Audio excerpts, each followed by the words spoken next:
So I'm here with Frank Casale. Frank has a long and storied history in the industry. He's the founder of the Outsourcing Institute, outsourcing.com. He's the founder of the Institute for Robotics Process Automation and Artificial Intelligence. I've known Frank for several years. He's also launched and spearheaded the DAPI initiative. That's the Digital America's Pipeline Initiative, with operations internationally. I know he's got operations down here in Colombia, based in metropolitan New York City. Frank, welcome to the call. Super, great to be here. And listen, Loren, thanks for taking the time. But don't forget my new day job now with ChoiceWORX. Exactly, and that's the purpose of this interview, and why I wanted to have you back on. I know we had the chance to talk a couple years ago. So tell me about ChoiceWORX, the company, and your new role with the firm. No, super, thank you. And again, Loren, I appreciate you being a friend, a supporter, and you yourself a thought leader out there. You and your magazines and your media empire, educating the planet on what's going on. So always a pleasure to be here with you, my friend. So listen, we're really excited. We just came off of closing a funding round with ChoiceWORX, which is an AI as a service platform in essence. But the technology is really cool. But we're really not in the technology business as much as we're in, what I refer to the digital labor business, meaning, we've built here software that acts like a knowledge worker. It's not task centric. It gets a job done. So it's an entirely new genre. It's like the intersection of really intelligent, fit for purpose software and this alternative to labor arbitrage. That's the exciting new area. So happy to share more about it with you. Absolutely. So I know that, RPA has been kind of the blob that's eaten the outsourcing and shared services industry in the past several years.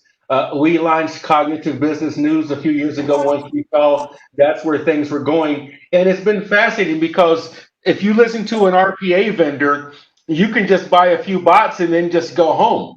And business will get done and you can just sit back and collect the checks. But as we know, it's not quite that simple. And even though that we call it robotic process automation, you said something very insightful to me recently, and that is really robotics task automation, because that process still has to be managed and it still has to be defined.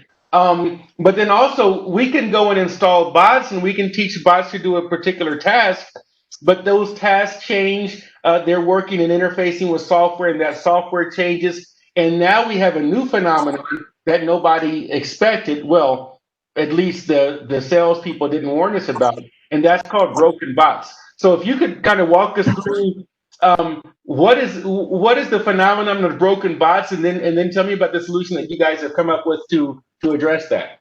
No, super. So listen, the RPA players.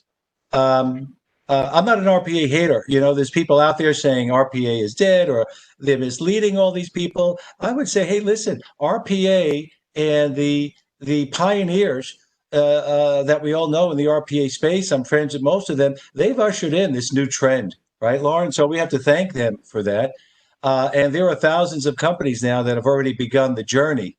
The role we're playing is, I would say, for companies that are ready for that next level of automation, shifting from task automation to true process, end-to-end process automation, where you shift from, let's say, a bot or some, let's say, unintelligent technology assisting a knowledge worker to actually you end up with a digital knowledge worker, right? So that platform, ideally, as certainly in our case, an AI-fueled platform that's fit for purpose, so it shows up as an experienced employee ready to do work, right? It does the work. So what we're seeing is, of course, thousands of companies are embracing RPA, and for some it's working. For others, it isn't working perfectly. But we've seen this before with every wave of technology. I remain optimistic. However, every single organization that starts today with RPA, all of our research and our experience indicates they're going to move more toward a intelligent, fit for purpose place where they're shifting from task to actual process, what I call digital labor. That's where really where the magic is. Now, you bring up a another, probably the biggest challenge in the RPA space, which is the fact that these bots are brittle, they break, and therefore really, really tough to scale. And after kind of surveying really our membership within RPA AI for several years, become clear to us that this is the number one frustration. As a serial and serious entrepreneur, I saw that my partner Sam Gross saw this as an opportunity, right? How do we fix this thing? So here we are with ChoiceWORX. We already had our first product, Aptinuum, which proactively and autonomously remediates problems with PC, desktop, laptop, right? Identifies the issue, remediates it, really with low to no human intervention. So that is our move into revolutionizing the IT service desk and certainly endpoint management. So then we look at this and we say, well, how much is it to from autonomously monitoring, managing, and repairing a PC to autonomously monitoring and managing a bot? And it is different, but it's not that different considering the time and money and resources we had already invested in this platform we've built. So the second product that we built is Robotinum, and in essence, our bots fix your bots. So you basically get to avoid, you have this opportunity now to avoid this challenge of labor cost, right? Additional resource stress if it's your existing team, and challenges of the hang time. Hang time meaning someone has to find the broken bot, and they have to repair or reprogram the broken bot, and then they have to reinstall. So now you have 20 bots, 50 bots, 200 bots. That dog don't hunt, right? So you have this brief feeling of, hey, maybe I'm relieving resources of strain on the front end because you embrace RPA, and barely 6 months or a year into it, you have to pile bodies on to solve this problem that they didn't anticipate, right? So people are stuck, and the industry in general is a bit stuck with this inability to scale. And thanks to Robotinum and many that have seen it now, industry leaders really, I would say, confirm what I'm about to say, which is we get the industry unstuck. So with Robotinum, you can scale as quickly as you need to. We remove humans from the equation, so you don't get stuck having to assign people and a budget for to monitor and maintain these bots. It's technology agnostic, and that's really what we see as kind of jet fuel for the industry right now at the right time. I think that's interesting because when you look at companies and they go to adopt RPA, and I've seen this happen where they go, wow, it looks like the future, the great new solution. Utopia is coming, but then in implementation, things get bogged down once they get past around 50 bots or so, because before you can have one or two people managing it. Maybe I'm, somebody who reports to the CFO, or I'm somebody who reports to human resources. But then once we really try to scale that, okay, because one of the things I remember when I first learned how RPA really works, and it's like, we're going to train this bot to do a process that we do, and we're going to maybe replicate human actions and human mouse moves and human keyboard moves. But the thing is that I'm working in Excel 2016, and I train my bots, and then we upgrade to Excel 365 Office or whatever version we're on now, and some little thing changes in how Excel operates, and now my whole fleet of bots is pressing the subtract key instead of pressing the plus key. Right? Exactly. Yeah, exactly right. Exactly right. So what we found is that although I refer to this as broken bot syndrome, kind of tongue in cheek, but it's kind of catching on. I've already had people in the marketplace use that term when they're calling me, but the bots themselves technically, the bots very rarely break. The bots are good bots regardless of the RPA player. What happens is the environment changes. So you have these dependencies in that environment that are critical. And then once all you need is one dependency to change, and you end up with driving a car and the engine suddenly seizes. So you're not going anywhere, right? So the bots kind of seize. And then the only way for it to get fixed is that you need to have a person, or multiple people in many cases. You need to have a team of people that are constantly just monitoring, right? And waiting. So it's inefficient, it's costly, and it really kind of kills the master plan. Most of the people that we're speaking to have way less bots than I anticipated. I would think that people kind of hit the wall at maybe 50 bots, maybe 100, which and for some that is the case, several hundred bots. In some cases, maybe 1,000. We're talking to people that hit the wall 25 bots. So now Mm. picture this, Lauren. You are here. You are at the beginning of this RPA journey. You spent the previous 6 months winning over your bosses as to how awesome this is and game changing, and the impact it's going to have. Right, and your ultimate plan probably requires 1,000 bots, maybe 2,000 bots once you work it through the enterprise, HR, IT, finance, whatever it may be. And here you are, you're barely off the finish line and you tripped 25 bots. Everybody looks silly, right? Hmm. So the person who bought it looks silly. The person who sold it looks silly. The CFO who's wondering where's the ROI, right?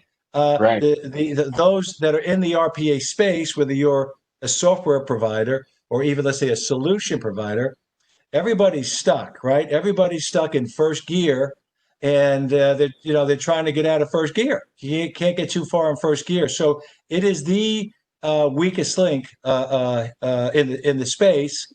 And the sense we're getting from the marketplace is the timing cannot be better to come up with really this autonomous approach where our bots fix your bots. And at that point, if you're on a fast track to 500 bots or 5,000 to truly get the ROI, then we could set you free.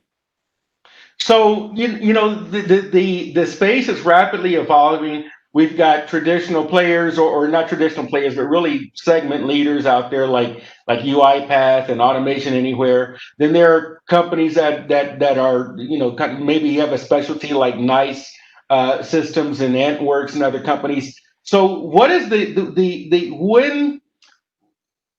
when should a company say we really need to contact ChoiceWORX? What does the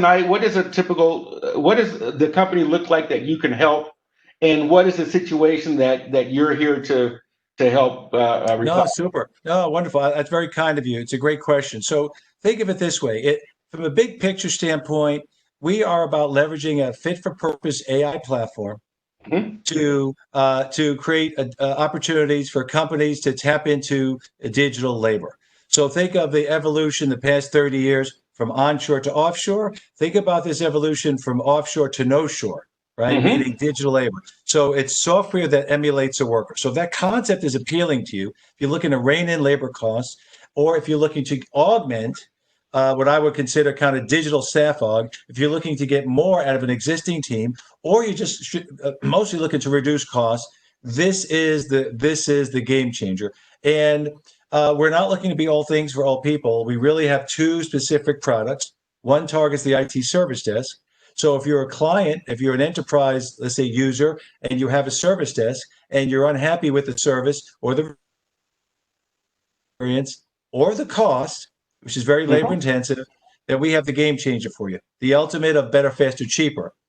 Uh, in the other scenario, with our second product, if you are well into your RPA journey and you're struggling with broken bots, and it's much more resource intensive and it's a much heavier lift than you thought, and you're wondering what to do other than pay more people to either in-house to assign more resources, which is a cost, or hire a third party to assign people, which is even more of a cost. If you're looking for an alternative, if you're looking for a digital solution that is cost effective and extremely efficient, then we have the product there. That's basically it. IT service desk, end user support, autonomous, um, and bot management, bot repair, bot maintenance. Again, autonomous. That's basically it. That's what we're doing. So if you have those problems, then we have the solution. But listen, you're kind enough to ask me, but let me ask you because I'm getting the word out more and more about you, Lauren. You're doing Mhm. some interesting things these days. You're doing roundtables. You're helping companies communicate with buyers. You're helping buyers communicate with each other. So I want to make sure I connect you with more and more people on my network because now more than ever, especially in this post COVID world, people need to connect. So I'm looking forward to getting the word out about you as well. No, absolutely, absolutely, and I appreciate it. And I think that there are lots of synergies to be had. And one of my responsibilities as an analyst and as a journalist is to provide good information and good advice both on a mass basis as a journalist, that's to say to our readership of business executives, and then of course some people in government as well, and academia, but then also as an analyst on a one-on-one basis. A lot of times either companies or entities come and they're looking for good unbiased, but knowledgeable and sector specific expertise and advice to help point them in the right direction. And so part of what we do is as a B2B connection factory, kind of as a journalist, we try to bring the right people together whenever there's a good fit and a good match.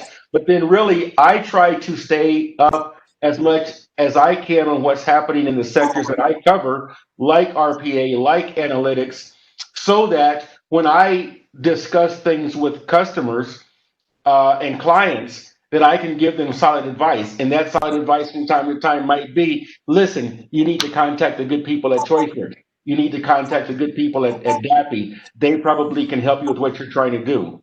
And No, that's why that's important. I call, yeah. And I spent the last 20 plus years doing that, right? A source of information, a source of connectivity within the network, and you do a masterful job with that. And listen, always a pleasure speaking with you. Hopefully, this discussion is of interest to your audience. Keep an eye out. I think you'll see even beyond ChoiceWORX. I believe you'll Mhm. see other players in the industry identifying fit for purpose digital labor solutions. It could be for any sort of a process. Again, the key is to shift from task focus to a full process focus. It could be mortgage processing, could be claims processing, could be internal tax and audit. So I'm just as much, of course, I'm excited about talking about ChoiceWORX and our solution. But my word to your followers and your viewers is really begin to do research as to what's out there as to this next wave of really intelligent software that plays the role of a knowledge worker. Really exciting, and I think you'll see significant bump in ROI as companies begin to embrace these technologies. How can people contact or find out more information about ChoiceWORX? Well, hey, listen, just come to choiceworks.com, WORX, or you can find me on LinkedIn, or they could just pick up the phone and call you. Then you'll get them connected with me. Of course, that's true, and we'll include links in the publication as well. Thank you That's so very much good. for your time. I know you're a busy man and you've got a lot on your plate. I appreciate you taking time out. You are kind. Thank you, my friend. Take care. Speak to you soon. Okay, Bye bye now. goodbye.